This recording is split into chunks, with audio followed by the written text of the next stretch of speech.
My name is Hannah and I'm from Group 12.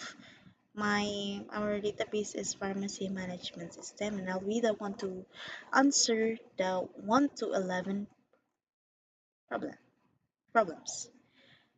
So first, I will discuss my answer on how I answered the problem number 11.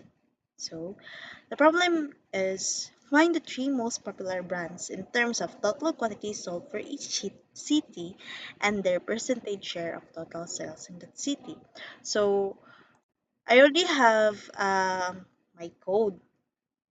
So, this time I will just discuss how I answered this code. So, as you can see, I have documentation or notes on every code that I write. So, I used the reason why I used with is it helps me my code to be more organized and not dili kay siya gubot tan-awon, hinlo siya tan-awon niya, dali ra nimo siya masabtan. So, ang first nga gibuhat is nag-subquery ko kay tungod kay lahi-lahi ang iyang mga conditions. Di mo gud pwede nga isara na ko siya sa isa ka code kay gubot na kay siya tan-awon mag-jog or magka-error siya. So, akong unang gikuan is nag-subquery ko for total sales per brand per city. So, with brand sales as kani siya alias na ko siya as brand sale. So, i-select na ko ang first akong una dig analyze is products brand of products in terms of total quantity sold for each city. So, muna akong giunang query kani siya kani dayon muna akong query. So, kaning city is customer ni siya dot city. So, gikuha na ko ang gi-calculate siya sa mga customer taga-aha sila. So, B dot name as brand, sum B dot quantity as quantity sold. So, from B, brands B, gibase din ako ni siya sa ako ang ERD. Never ma-open ako ERD. So, nag-discuss na lang tayo. So, yeah. So, brand B, join to product details on the brand, and nana, so on. Gijoin ako sila para makuha na ko ang data. Then, group by na ako as city and brand name. After that, nag-subquery na po ko for total sales in a city. So, alias na ko ni siya as total sales. Pareha ra gyapon ang sum of quantity diri. Pero in sale each city na siya. Kani itaas man siya per brand per city pag yun kani kay each city. So, select that city, sum, purchase that quantity as total sales.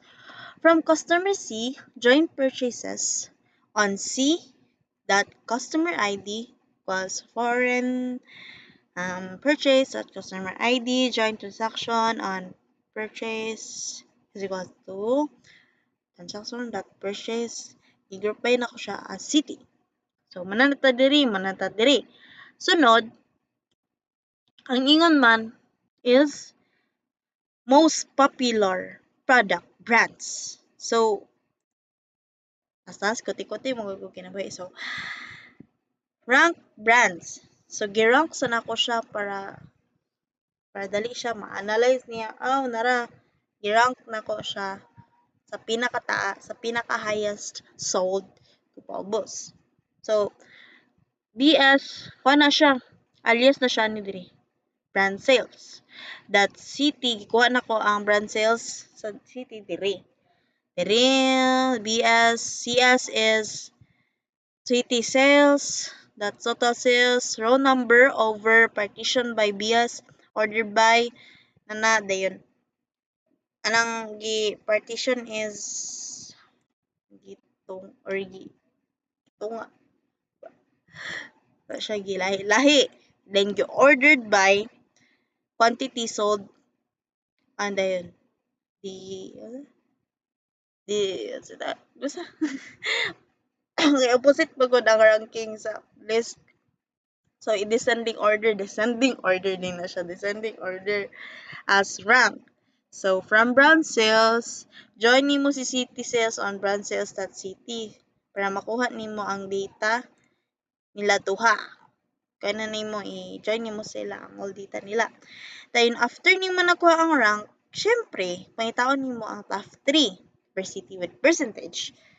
So, maning rason nga nung gilaylay na ko kay kailangan pa siya percentage na communicated ka siya.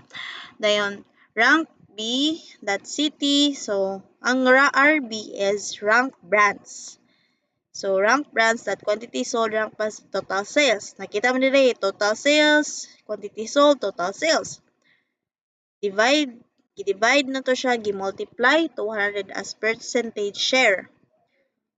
Then, from rank B, RB, where rank B, that rank is greater than or equal to 3, ay less than to or equal to 3. Ordered by rank brand, that city, rank brand, that rank. So let's try to run my code kung magana video siya. Ay, video gini siya.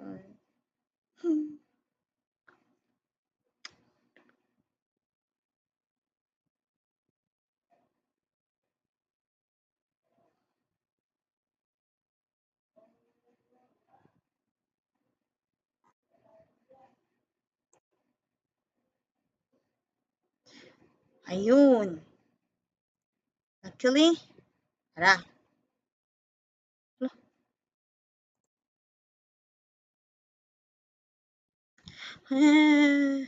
Talit tayo lang.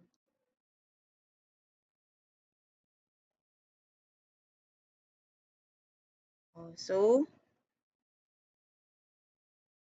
mo ni siyang top 3. Nganong si Cagayan de Oro City naman kay nag-base man pod siya per brands then quantity sold percentage din niya nakalimot ko butang og limit 3 tayo so na limit na siya 3. May na niya siya ang highest. So nara, mana ni siya. So nakuha na ko ang pag-pray si number 11. So that's all. Thank you for ano ni ang first video. So that's all. Thank you. So